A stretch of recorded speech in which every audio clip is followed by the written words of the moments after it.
السلام علیکم ورحمۃ اللہ وبرکاتہ۔ بسم اللہ الرحمن الرحیم۔ محترم ناظرین، 5 وقتہ فرض نمازوں کے علاوہ سنت مؤکدہ کی دین میں بڑی اہمیت ہے۔ پھر ان سنت مؤکدہ نمازوں میں فجر کی نماز، فجر کی فرض نماز سے پہلے کی 2 رکعت سنتوں کو نمایاں مقام حاصل ہے۔ کیوں ان کو نمایاں مقام حاصل نہ ہو؟ نبی کریم صلی اللہ علیہ وسلم نے بڑی عجیب و غریب اہمیت ان 2 رکعتوں کی بتلائی ہے۔ آپ نے فرمایا، فجر کی سنت 2 گانا کو نہ چھوڑو اگرچہ تمہیں گھوڑے روند ڈالیں، یعنی اگر جان کا خطرہ بھی محسوس ہو تب بھی ان فجر کی 2 رکعت سنتوں کو نہ چھوڑو۔ یہ بہت زیادہ اہتمام اس روایت کے اندر اس نماز کا بتلایا گیا ہے۔ اسی لیے صحابہ کرام رضوان اللہ تعالی علیہم اجمعین خاص طور پر ان فجر کی 2 رکعت سنتوں کا اہتمام فرمایا کرتے تھے۔ بلکہ حضرت عبداللہ بن مسعود رضی اللہ تعالیٰ عنہ، عبداللہ بن عمر، عبداللہ بن عباس اور ابو درداء رضی اللہ تعالیٰ عنہم وغیرہ سے جماعت کھڑی ہو جانے کے باوجود، فجر کی جماعت کھڑی ہو جانے کے باوجود بھی ان سنتوں کو ادا کر کے فجر کی جماعت میں شامل ہونا ثابت ہے۔ اور پھر نبی کریم صلی اللہ علیہ وسلم کا عمل ان سے زیادہ بہتر اور کون نقل کر سکتا تھا؟ صحابہ کرام ہی نبی کریم صلی اللہ علیہ وسلم کے عمل کو نقل کرنے والے ہیں، اپنی طرف سے تو ان لوگوں نے یہ کام نہیں کیا ہوگا۔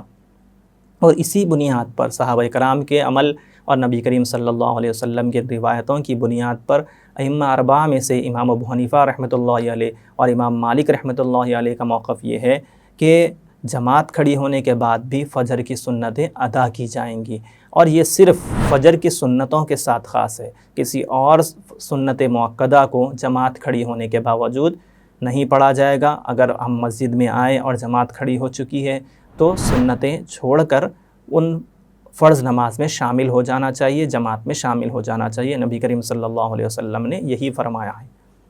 اب لیکن فجر کی سنتوں کے سلسلے میں کچھ 2-3 باتوں میں لوگوں کو تشویش ہوتی ہے یا پھر اس میں وضاحت مطلوب ہوتی ہے، جو آج کے اس ویڈیو کا مخصوص اور خصوصی ٹاپک ہے۔ سب سے پہلی بات تو یہ ہے کہ فجر کی سنت کب تک پڑھ سکتے ہیں؟ یعنی مثال کے طور پر ہم مسجد میں پہنچے، جماعت کھڑی ہو چکی تھی، اب یا تو امام صاحب پہلی رکعت میں ہوں گے، دوسری رکعت میں ہوں گے یا قائد اخیرہ میں ہوں گے، تو کس صورت میں ہمیں جماعت میں شامل ہونا ہے؟ تو بات یہ ہے، مسئلہ اس سلسلے میں یہ ہے کہ اگر فجر کی سنتوں کی ادائیگی کے بعد امام صاحب کے ساتھ فرض نماز کا قائد اخیرہ بھی ملنے کی ہمیں امید ہو، یعنی اگر ہم سنت پڑھ لیں تو قائد اخیرہ ہمیں مل سکتا ہے، تب تو ہمیں سنت پڑھ لینی چاہیے اور جا کر سنت ختم کر کے قائد اخیرہ میں ہم شامل ہو جائیں۔ اگر قائد اخیرہ بھی ملنے کی امید نہ ہو تو پھر سنت کو چھوڑ دیں اور امام صاحب کے ساتھ نماز میں شامل ہو جائیں۔ اشراق کا وقت ہونے کے بعد، یعنی فجر کا وقت پورا ختم ہونے کے بعد جب سورج غروب ہو جائے گا، پھر اشراق کا وقت جب شروع ہوگا، جب سے لے کر اب زوال سے پہلے تک آپ فجر کی سنتوں کو پڑھ لے سکتے ہیں۔ دوسرا بات اس سلسلے میں یہ ہے کہ فجر کی فرض نماز کے فوری بعد کیا ہم سنتوں کو نہیں پڑھ سکتے؟ جیسا کہ بعض لوگ اس سلسلے میں مسجد میں دکھتے ہیں، تو احناف کا موقف یہی ہے کہ فجر کی فرض نماز کے بعد سنت فجر ادا نہیں کی جائے گی، بلکہ فجر کی فرض نماز کے بعد کسی بھی قسم کی نفل نماز پڑھنا مکروہ تحریمی ہے۔ اور پھر فجر کی جو سنت نمازیں ہیں، اس کا وقت، جس کی یہ نماز چھوٹ گئی ہو، نبی کریم صلی اللہ علیہ وسلم نے خود اس سلسلے میں اس کا وقت بیان کر دیا ہے۔ آپ نے فرمایا، جس نے فجر کی 2 رکعت سنت نہیں پڑھی تو وہ طلوع شمس کے بعد پڑھ لے، یعنی وہی اشراق کے وقت میں وہ پڑھ سکتا ہے۔ شوافع کا موقف اس سلسلے میں الگ روایتوں کی بنیاد پر ہے، وہ ایک ان کا الگ مسئلہ ہے۔ پھر تیسرا شبہ یا تیسری وضاحت اس سلسلے میں یہ ہے کہ اگر جماعت میں اب مسجد کو آئے، جماعت کھڑی ہو چکی تھی، تو اب آپ کو سنت پڑھنا ہے، تو کہاں پر سنت پڑھی جائے گی؟